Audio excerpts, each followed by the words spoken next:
What's up guys, Alex Reese here. We're back. We wanted to film another video today after we got some stuff done this week. It was a really busy week.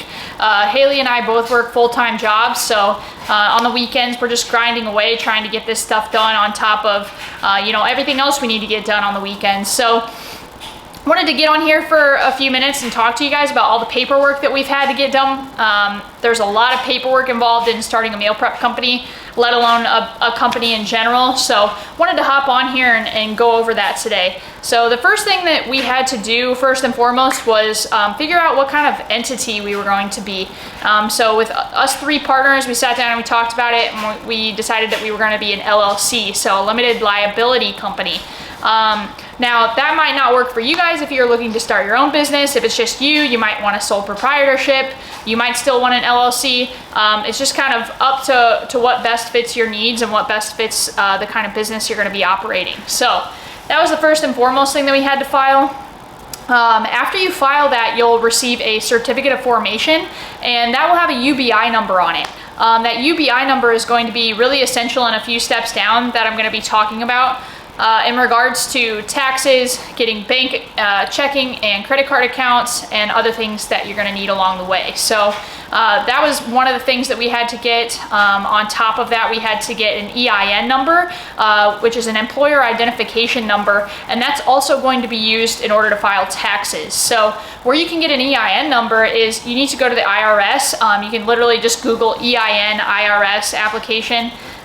You need to fill out all of that information, and you're actually going to need that UBI number that we talked about. It's called a unique business identifier, and that's going to help you in the process of getting an employer identification number or an EIN. So those are some of the things that you guys are going to need first and foremost, and I would say those are most essential in order to get this business started and up and running before anything. So after you guys go ahead and do that, what you're also going to need to do is open up a business checking account. Now we do that. What we did was we went through Chase. What I have found through the years is that they are definitely the most small business friendly, and so that's kind of why we went with them. They have excellent customer service, and I've never really had any problems with Chase Bank, so that's why we decided to go through them. And so long story short, we got a business checking account with them. We each, all three of us, equally put money into the business checking account, so that when we ever go to buy anything or purchase anything for the business, it's coming straight out of the business checking account, and it's not coming through any of our personal accounts. That's going to make sure that everything is through one bank account, so that it makes it really easy when it comes tax time to organize everything. Another way to organize things that we're also going to be getting is a Quickbooks. I'm not really sure which subscription we're going to be getting yet, but that's going to help with checking and balancing all of your purchases for the month, your profit and loss, and all of that other stuff. So really important things that you guys need to make sure that you're checking off as far as boxes go for your business. Now on top of that, another thing that you have to get is a food handler's certificate. And I'm not sure how it is from state to state, but in the state of Washington, you can just type in Washington State Food Handler's Permit, and it's a really simple online course. Takes, I believe, like 45 minutes to an hour to get. It's really not that hard, and it's actually really educational and informative. And what that allows us to do is to simply handle food.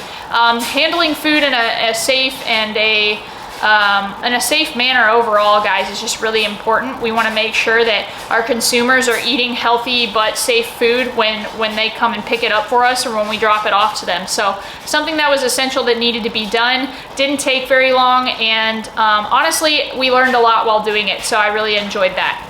Another part that we had to do was pick out a commissary kitchen, because Haley and I live in an apartment and Tristan lives in a house, and I'm not sure if you don't know this or not, but you cannot operate a meal prep company or any kind of food company out of a house or your own personal place where you live.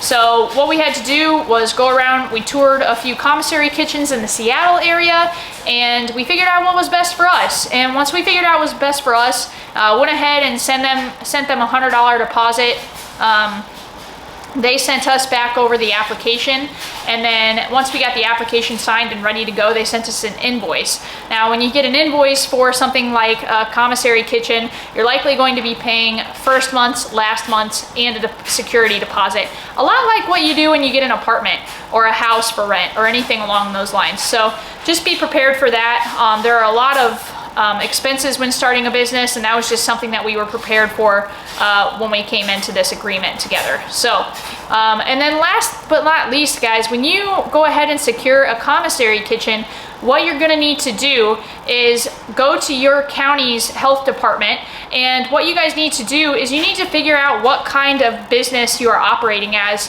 far as a food business goes. So we're obviously not like a restaurant establishment.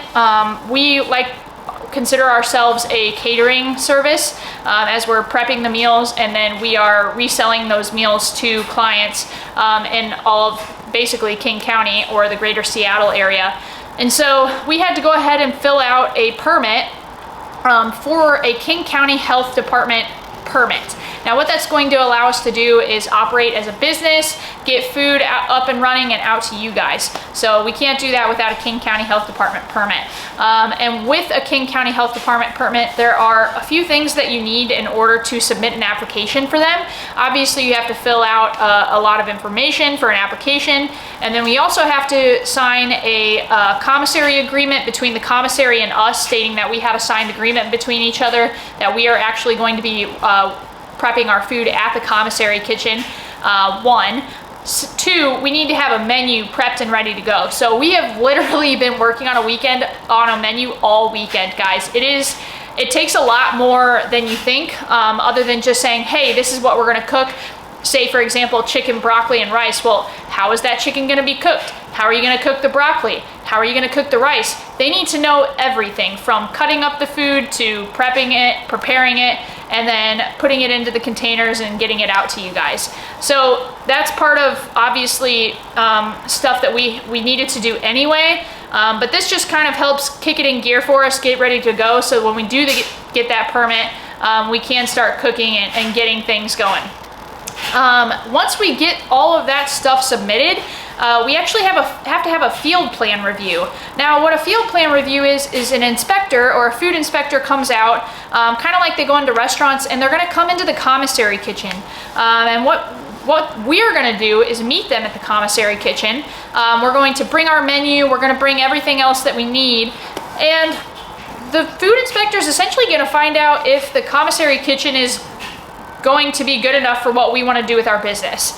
After they get done inspecting the business, making sure everything's up to code and fully operational, they're going to take a look at our menu. They're going to ask us a lot of questions about what kind of food we're going to have on the menu, why we're prepping it the way we are, just things like that we need to be prepared for. So that's probably the most tedious and intimidating part of the process, because none of us are chefs, albeit Haley is an excellent cook.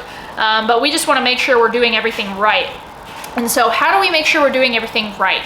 Well, I suggest that you guys find a chef in your area, like we do. I have a friend whose partner is a chef, and so we're gonna go over there for dinner next weekend. We're gonna talk to them, we're gonna ask them a bunch of questions, and hopefully get the answers that we need in order to make sure that we get this right the first time. Because a field plan review is not cheap, guys. It's about $459 for the first time. And if you don't pass it on the first time, you have to redo it and you have to pay for it again. So lots of fees involved, but that's okay. We just want to make sure that we get it right the first time. And then just to kind of finish up with all this stuff, another thing that you guys need to be prepared for when starting a business like this, or any business in general, is cash flow up front, guys. It's so expensive to start a business up front. And so what we did was we all saved the money that we need. I set it aside, Haley set it aside, Tristan set it aside. And what we did was we put a certain amount of money into the business checking account, because we kind of came prepared to have all of these expenses, as far as filing for a business entity, filing for a business license, getting your food handler's permits, paying for rent for the commissary kitchen, opening a business checking account, all of that stuff takes money, you guys. And so just be prepared when you go into it. Understand that it does take a little bit of cash flow up front to get this up and going. But once you can get all of these checks and balances done, you can really focus on the business. And what you really want to focus on is having great food that you can cook to send out to your clients that's going to help them live a healthier lifestyle. And that's the ultimate goal here. So really excited. Hope you guys learned a lot on this video today. We're going to continue to publish content on a weekly basis. After we have that dinner with our friend and their chef next weekend, we're going to come on here and talk to you guys about it. I'm really excited to learn from them. So hope you guys learned something today. Keep following along for the ride, and we're really excited to have you on this journey with us.